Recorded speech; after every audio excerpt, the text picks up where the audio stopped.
Hi guys and welcome back. So today I'm going to be showing you how to make this blondie layer slice. Let's begin. To get started on the recipe, you'll want to make the blondie layer, as this is what takes the most time. So into a large heat-proof bowl or microwavable safe bowl, add in your butter followed by the chocolate, then melt. Just melt it until the butter has melted and the chocolate also incorporates into the melted butter. Once it's smooth and well whisked, you can then go ahead and add in the sugar and mix this in until it's fully incorporated.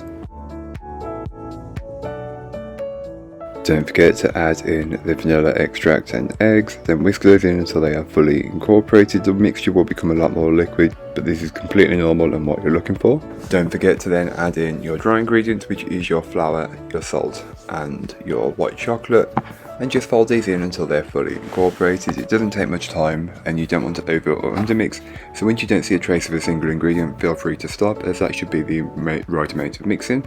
Then grab your 8x8 inch cake tin, which has been lined with some parchment paper, and pour all of the blondie batter into it. Once you've got it in there, spread and level it out as best as you possibly can, then place into your preheated oven and bake it up. All that information will be in the blog post, which will be linked down below. Then to make the Rice Krispie layer, simply take a saucepan which is deep sided, add in your butter and marshmallows and turn on the heat, melt it over a medium heat and just keep stirring until it's all incorporated and very smooth. The mixture should look something similar to this. Once it is, remove from the heat and then add in your Rice Krispies. You can then go ahead and give this all a good mix together just until all of the Rice Krispies have been incorporated into the marshmallow mixture, so it should all be fairly evenly coated.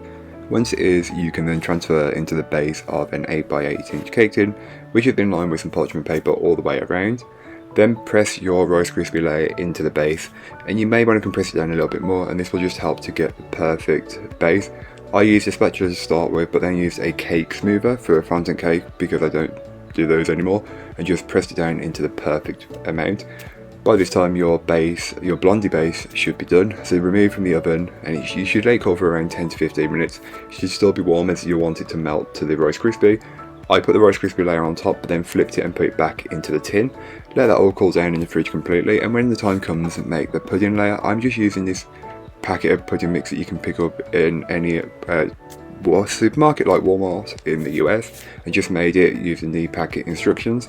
Once you've got to the right consistency, pour that on top of the blondie base and then just spread and level it out as best as you can, then chill in the fridge until it has set. So I left mine overnight, but you can do yours for more or less time depending on when you need it or how often or how far in advance you want to make it.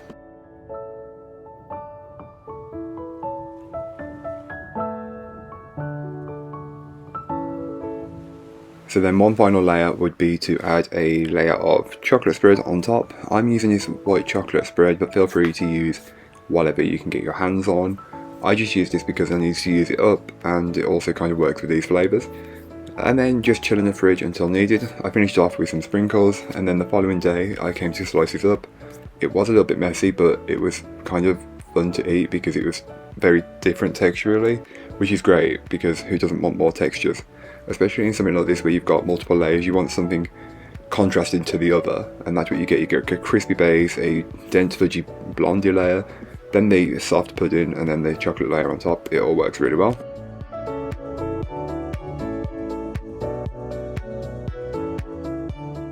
So thank you so much for watching, I hope you enjoyed. If you did, don't forget to like, comment and subscribe for more from me, and I'll be back again soon with another recipe, so join me then. In the meanwhile, don't forget to check out the description. There'll be a link to this recipe, a link to my blog and links to my social media. That's all for today, I hope you enjoyed. Bye guys.